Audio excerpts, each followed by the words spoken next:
నమస్తే, welcome to GX9 news. Tuni rural గురువారం పాఠశాల ఘటనపై మంత్రి లోకేష్ స్పందించారు. గురుకుల స్కూళ్లు, సంక్షేమ హాస్టళ్లలో విద్యార్థినులకు పటిష్టమైన భద్రత కల్పించాలని అధికారులకు ఆదేశమిచ్చారు. విద్యార్థినిపై హత్యాచార యత్నం ఘటనతో షాక్కు గురయ్యానని, పోలీసులు వెంటనే స్పందించి అతడిపై ఫోక్సో కేసు నమోదు చేశారని, ఇటువంటి ఘటనలకు పాల్పడితే ఉక్కుపాదంతో అణిచివేస్తామని ఆయన అన్నారు. బాధితురాలకు ధైర్యం ఉండేలాగా కౌన్సిలింగ్ ఇచ్చి అన్ని విధాలుగా సహాయ సహకారాలు అందిస్తామని మంత్రి నారా లోకేష్ తెలిపారు. మున్సిపాలిటీ కౌన్సిలర్ ఇలా తీసుకొచ్చి తోటలో తీసుకొచ్చి అమ్మాయిని పాడు చేస్తున్నావా? పాడు చేస్తాం మేము. అమ్మాయి బాత్రూమ్ కూర్చుందంటే అమ్మాయి ఏంటి అమ్మాయి చేపట్టుకుంటాను. మరి ఎవరో నువ్వు తెలియకుండా నువ్వు పట్టుకుని నువ్వు ఏం చేస్తున్నావు? అమ్మాయిని బట్టలు ఏం చేస్తున్నావు చెప్పు. నువ్వు అమ్మాయి చేపట్టుకోవచ్చు. ఇంకో మాట చెప్తున్నాను, అమ్మాయి బట్టలు ఇప్పుడు నేను చెప్తా, నాకు పోలీసులకు ఫోన్ చేస్తే కానీ నువ్వు బయట రా బుజ్జి.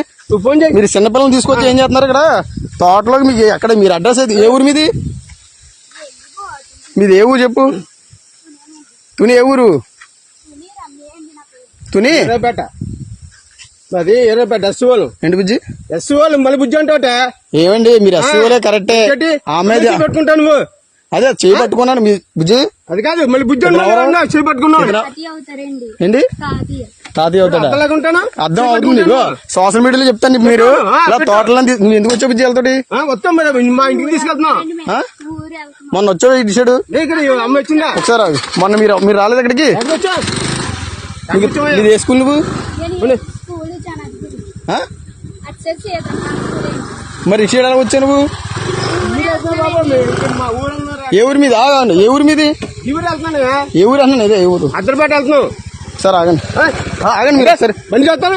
అదే అదే ఈ తోటలో ఎవరు రమ్మన్నాడు మిమ్మల్ని? ఎవరు రమ్మన్నాడు? పాస్ వచ్చాము. తోటలోకి ఎవరు రమ్మన్నాడు? తోటలో రమ్మన్నా అంటే బాత్రూమ్ వచ్చా? బాత్రూమ్ వస్తావా? తాళం ఎత్తావా ఇవా నువ్వు? తాళం చెప్తాను. ఎవడో వచ్చా చెప్తాను. ఎవడు చెప్పు. ఎవడు తెలియ. నువ్వు బండి ఆపుతావా? బండి ఆపపోతే బావలు కూడా చెప్తున్నాను. ఇగో